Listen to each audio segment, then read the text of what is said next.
Assalamualaikum warahmatullahi wabarakatuh. Yang saya hormati Dr. Azizi bin Jaafar selaku pensyarah falsafah dan perkembangan pendidikan di Malaysia. Sebelum saya mulakan pembentangan hari ini, saya perkenalkan saya Nur Hidayah binti Isa dan juga rakan seperjuangan saya iaitu Nur Syafiqah binti Zaini dan juga Nurul Amirah binti Abdul Qadir ataupun Yaakob. Hari ini kita akan masuk pada dasar dan hala 7 sistem pendidikan negara masa kini. Kita akan pelajari dalam dasar dan hala 7 pendidikan adalah yang pertama kita akan belajar tentang hak kepada pendidikan. Yang kedua kita akan pelajari tonggak pendidikan UNESCO dan tonggak pendidikan UNESCO kepada Perlembagaan Persekutuan Malaysia. Yang ketiga dasar pendidikan kebangsaan kepada Akta Pendidikan 1996, PPPM 2013 hingga 2025 dan dasar pendidikan semua. Dan yang terakhir kita akan mempelajari tentang implikasi terhadap perkembangan sistem pendidikan di Malaysia. Dasar dan hala 7 sistem pendidikan negara Malaysia akan merealisasikan wawasan 2022 iaitu pendidikan bertaraf dunia, pembentukan insan yang seimbang, pemumpukan budaya ilmu, pembelajaran sepanjang hayat, tenaga kerja gig ekonomi, penekanan sains teknologi, pendemokrasian dan juga perpaduan kepada negara. Maksudnya kita masuk kepada hak kepada pendidikan. Okey. Apa itu hak kepada pendidikan? Okay. Hak kepada pendidikan adalah pendidikan untuk semua. Dia tak memilih kasih. Contoh maksudnya kat sini pendidikan ni untuk semua orang. Sama ada susah ke, senang ke, pandai ke, bijak ke, tak. Dia pendidikan adalah untuk semua. Yang kedua adalah pendidikan ni untuk bukan orang ni bersyarat. Maksudnya dia nak masuk sekolah ni dia perlu lalui syarat-syarat dia. Yang ketiga, murid berkeperluan khas. Okey, murid berkeperluan khas ni contohnya ada setengah sekolah yang mempunyai murid yang berkeperluan khas. Jadi di sekolah ni dia akan sediakan satu kelas khas untuk murid yang berkeperluan khas. Yang keempat, KPM memperkenalkan dasar pendidikan wajib bagi semua kanak-kanak di Malaysia. Yang kelima, perubahan ekosistem pendidikan mewujudkan jurang pendidikan antara kawasan luar bandar dan bandar. Yang terakhir, kemajuan dan perkembangan teknologi ini perlulah seiring dengan kemajuan murid. Kesan pendidikan kepada orang kurang upaya adalah dapat pertambahan kelas dan juga dari segi dapat pertambahan kelas tu kita juga dapat menambahkan murid. Yang kedua adalah kesan pendidikan kepada murid iaitu pendidikan ni wajib kepada semua. Yang kedua adalah murid-murid ni boleh pergi sekolah walaupun tanpa dokumen. Dan yang ketiga adalah kesan pendidikan kepada mimpi kosong iaitu bertambahlah pelajar ke sekolah yang berasrama penuh dan juga beasiswa kepada pelajar. Contoh macam pelajar nak masuk ke IPTA atau IPTS, diorang boleh mohon beasiswa. Yang terakhir adalah kesan pendidikan kepada guru iaitu beban guru ni dapat diringankan. Guru yang dukelaran ni dapat ditukarkan. Dan yang ketiga adalah buku kehadiran manual dihapuskan. Kita tengok kat sekarang ni kalau sekolah kerajaan ni buku kehadiran yang secara manual ni dah tak buat lagi dah. Cuma guru kafal lah masih melaksanakan buku kehadiran secara manual. Seterusnya kita tengok pula kepada pendidikan UNESCO. Apa itu pendidikan UNESCO? Okey, pendidikan UNESCO adalah pertubuhan pendidikan saintifik dan kebudayaan bangsa-bangsa bersatu yang memainkan peranan untuk membawa keamanan, keselamatan dan keharmonian kepada dunia dengan menggalakkan kerjasama dalam bidang pendidikan, sains dan kebudayaan bermula tahun 1958 yang dianggota,i 109 buah negara. Tonggak pendidikan UNESCO ni dia melibatkan 5 program utama iaitu pendidikan, yang kedua sains semula jadi, yang ketiga sains manusia dan sosial, yang keempat kebudayaan dan yang kelima adalah komunikasi dan maklumat. Terusnya kita tengok pula kepada 4 tonggak pendidikan UNESCO. Yang pertama adalah learning to know iaitu belajar untuk menguasai ilmu. Macam memahami dunia sekeliling untuk perkembangan kemahiran, kejayaan komunikasi, ingatan dan kebolehan berfikir. Yang kedua adalah learning to do iaitu belajar untuk menguasai ilmu kemahiran. Iaitu pendidikan dapat melengkapkan belajar dengan kemahiran untuk diaplikasikan dalam kehidupan dan mendepani cabaran. Yang ketiga, learning to be, iaitu belajar untuk menjadi insan yang berguna, iaitu pembentukan insan yang menyeluruh dari segi jasmani, emosi, rohani dan intelek. Dan yang keempat adalah learning to live together, iaitu belajar untuk harmoni dan kerjasama, iaitu pendidikan sebagai wadah untuk menjalinkan hubungan baik antara satu sama lain. Terusnya kita masuk pula kepada tonggak pendidikan UNESCO dalam Perlembagaan Persekutuan Malaysia. Itu yang pertama, tidak boleh diskriminasi, iaitu kemasukan pelajar ke institut pendidikan dan juga bantuan kewangan. Yang kedua adalah kumpulan agama, iaitu tiap-tiap kumpulan agama ni berhak untuk menubuhkan institusi bagi pendidikan kanak-kanak dalam agama kumpulan itu sendiri. Yang kedua adalah sah bagi persekutuan atau sesuatu negeri menubuhkan atau menyelenggarakan atau membantu dalam menubuhkan atau menyelenggarakan institusi-institusi Islam. Dan yang ketiga adalah menerima ajaran sesuatu agama, iaitu tiada seorang pun boleh menerima ajaran sesuatu agama atau mengambil bahagian dalam apapun upacara atau upacara sembahyang sesuatu agama selain agamanya sendiri. Dalam tahun-tahun menuju kemerdekaan, telah timbul kesedaran di kalangan pemimpin dan rakyat Malaysia tentang betapa mustahabnya diadakan satu sistem pendidikan kebangsaan untuk mengganti sistem pendidikan penjajah bagi memenuhi kehendak negara. Atas kesedaran ini, lahir satu dasar pendidikan pelajaran kebangsaan melalui Penyata Razak 1956 dan dimaktubkan dalam Ordinan Pelajaran 1957. Dasar pendidikan ini telah disemak semula pada tahun 1960 yang menghasilkan Laporan Rahman Talib. Laporan Rahman Talib ini kemudian dimaktubkan dalam Akta Pelajaran 1961. Kemudian, sebuah jawatan kuasa kabinet telah ditubuhkan pada tahun 1974 untuk mengkaji semula dasar pendidikan dengan tujuan untuk memperbaiki pelaksanaannya supaya matlamat untuk melahirkan satu masyarakat yang bersatu padu dan berdisiplin serta memenuhi keperluan tenaga rakyat yang terlatih bagi pembangunan negara dapat dicapai. Laporan jawatan kuasa ini telah diterbitkan pada tahun 1970. Objektif dasar ini dinyatakan dalam pendahuluan kepada Akta Pelajaran 1961, iaitu bahawasanya dasar pembelajaran seperti yang diisytiharkan dalam Ordinan Pelajaran 1957 ialah untuk menumbuhkan satu sistem pendidikan yang akan dapat memenuhi keperluan negara dan menggalakkan perkembangan kebudayaan, sosial, ekonomi dan politiknya. Objektif ini dinyatakan secara am, tetapi dalam melaksanakannya, Kementerian Pendidikan dengan berpandukan kepada Penyata Razak 1956 dan Laporan Rahman Talib 1960 telah mentafsirkannya sebagai menyatupadukan kanak-kanak sekolah berbilang kaum dan menyediakan tenaga kerja bagi keperluan ekonomi. Falsafah pendidikan negara yang diasaskan kepada hasrat serta aspirasi negara memberi penekanan kepada usaha melahirkan insan yang berilmu dan berakhlak, seimbang dan harmonis, yang boleh mencapai kesejahteraan diri dan memberi sumbangan kepada keharmonian dan kemakmuran masyarakat dan negara. Beberapa strategi telah digubal untuk mencapai matlamat dasar pendidikan, iaitu bahasa Melayu dijadikan sebagai bahasa pengantar yang utama, mengadakan kurikulum dan peperiksaan yang sama, mempertingkatkan pendidikan kerohanian, moral dan disiplin, melicinkan tata cara pengurusan pendidikan, meningkatkan mutu pendidikan, menggalakkan perkembangan yang baik dalam bidang kurikulum dan bersatu padu, mendemokrasikan pendidikan dari segi peluang dan mutu, menyediakan pendidikan rendah mengikut kurikulum baru sekolah rendah KBSR yang berasaskan kepada 3M pada 1983 yang menjurus kepada kurikulum bersepadu sekolah menengah KBSM pada 1989. Memperluaskan pendidikan vokasional dan teknik, mempelbagaikan dan memperbanyakkan kemudahan pendidikan di peringkat universiti, menjadikan bahasa kebangsaan dan bahasa Inggeris sebagai mata pelajaran yang wajib diajar di sekolah-sekolah dan memberi peluang yang sempurna kepada bahasa Cina dan bahasa Tamil. Akta Pendidikan 1996. Sistem pendidikan kebangsaan terdiri daripada pendidikan rendah, pendidikan menengah, pendidikan lepas menengah dan pendidikan tinggi.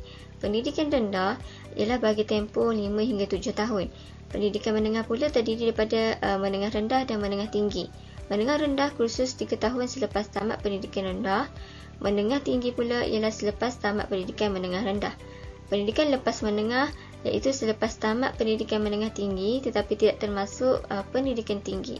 Pendidikan tinggi pula disediakan oleh institusi pendidikan tinggi untuk diploma dan ijazah. Dari aspek sekolah, sekolah terdiri daripada sekolah kerajaan, sekolah bantuan kerajaan dan sekolah swasta. Sekolah kerajaan ditubuhkan dan diselenggarakan sepenuhnya oleh kerajaan. Sekolah bantuan kerajaan menerima sumbangan modal dan bantuan penuh. Sumbangan modal ialah bayaran daripada wang awam bagi membina pembangunan, perabot dan lain-lain. Sumbangan bantuan pula ialah bayaran daripada wang awam selain sumbangan modal. Sekolah swasta ialah sekolah persendirian yang dibiaya sepenuhnya oleh pihak persendirian. Bagi pendidikan khas, tempoh pendidikan tidak boleh kurang daripada tempoh minimum pendidikan rendah dan pendidikan menengah. Kurikulum pendidikan khas perlu diselaras dengan kehendak kurikulum kebangsaan setakat yang munasabah dari segi praktiknya. Pengajaran agama Islam pula akan diajar jika terdapat 5 atau lebih murid yang menganut agama Islam. Pengajaran agama selain pada agama Islam, sekolah boleh melaksanakan pengajaran agama selain agama Islam tetapi tanpa dibiayai kerajaan. Khas untuk murid yang menganut agama tersebut dan murid lain perlu mendapat kebenaran bertulis daripada ibu bapa. Bahasa kebangsaan sebagai bahasa pengantar utama. Bahasa kebangsaan sebagai bahasa pengantar utama di semua institusi pendidikan dalam sistem pendidikan kebangsaan kecuali sekolah jenis kebangsaan yang ditubuhkan di bawah Seksyen 28. Bahasa kebangsaan diajar sebagai mata pelajaran wajib. Kurikulum kebangsaan untuk semua sekolah. Kurikulum kebangsaan hendaklah diguna oleh semua sekolah dalam sistem pendidikan kebangsaan. Kurikulum kebangsaan menetapkan bahawa murid-murid akan memperoleh pengetahuan, kemahiran dan nilai pada akhir tempoh persekolahan mereka. Peraturan yang terkandung dalam Akta Pendidikan 1996. Peraturan-peraturan pendidikan kurikulum prasekolah 1997 yang mengandungi bahan kurikulum, masa dan penilai ditentukan oleh ketua pendaftar dan penilaian dalam domen kognitif, afektif dan psikomotor.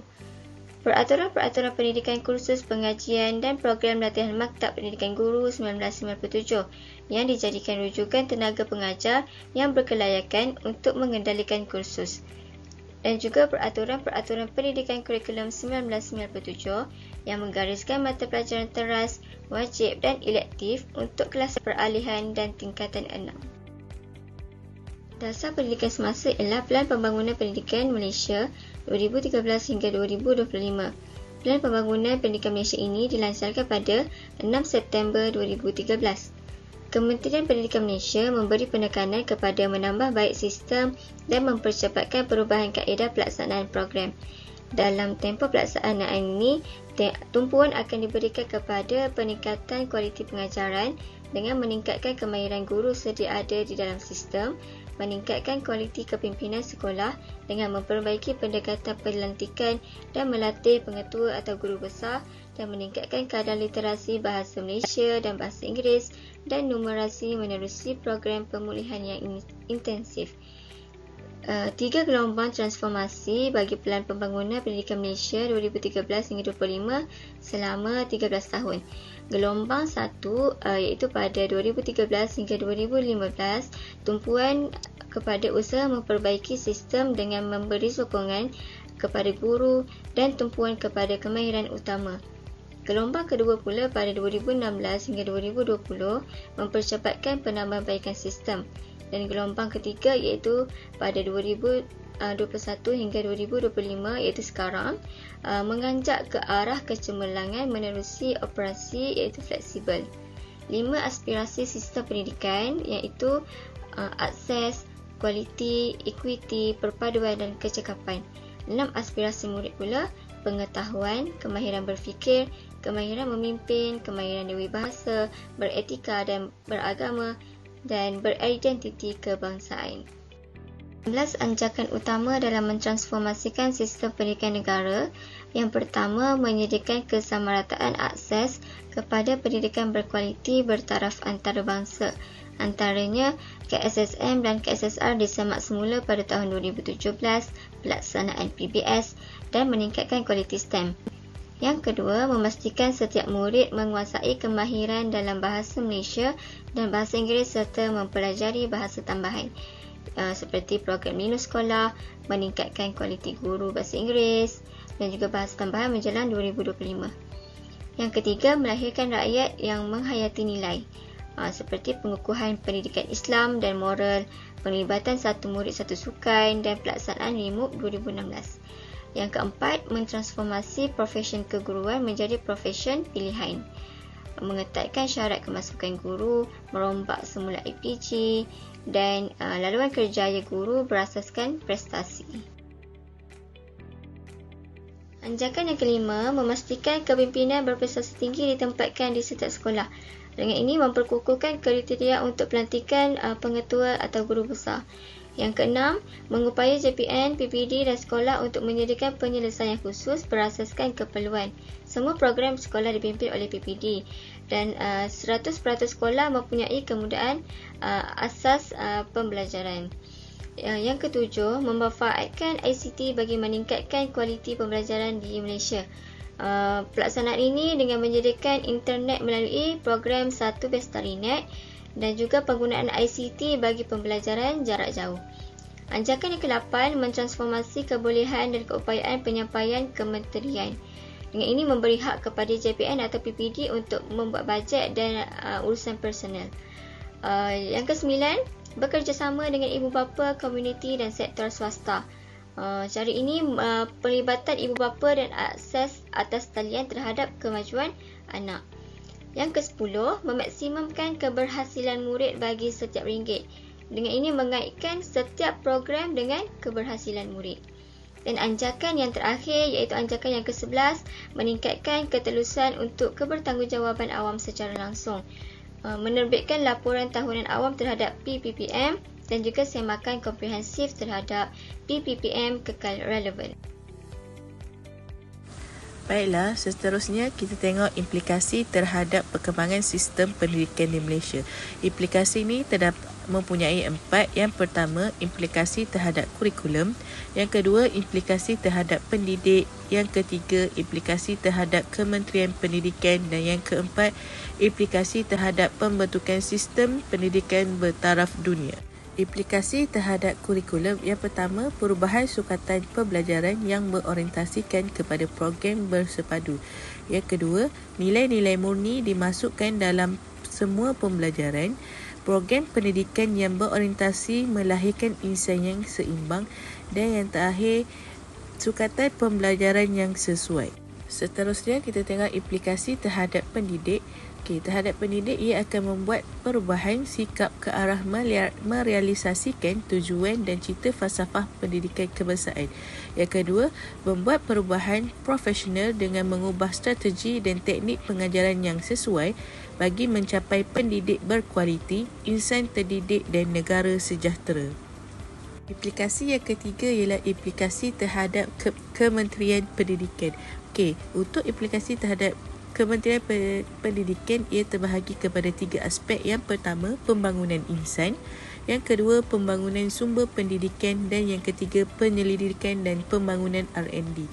Untuk pembangunan insan, dia akan menekankan kepada akademik dengan menerapkan nilai-nilai murni dan menyediakan sistem penyampaian yang berkesan dengan PDP yang berkualiti. Untuk pembangunan sumber pendidikan, penyediaan sumber prasarana pendidikan yang mencukup, lengkap dan yang terkini dan melaksanakan program pendidikan mengikut perancangan seiring dengan visi dan misi Matlamat Pendidikan dan Rancangan Malaysia.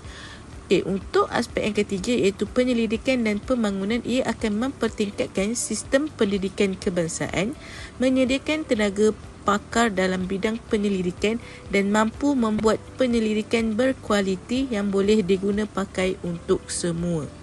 Implikasi yang keempat ataupun yang terakhir ialah implikasi terhadap pembentukan sistem pendidikan bertaraf dunia.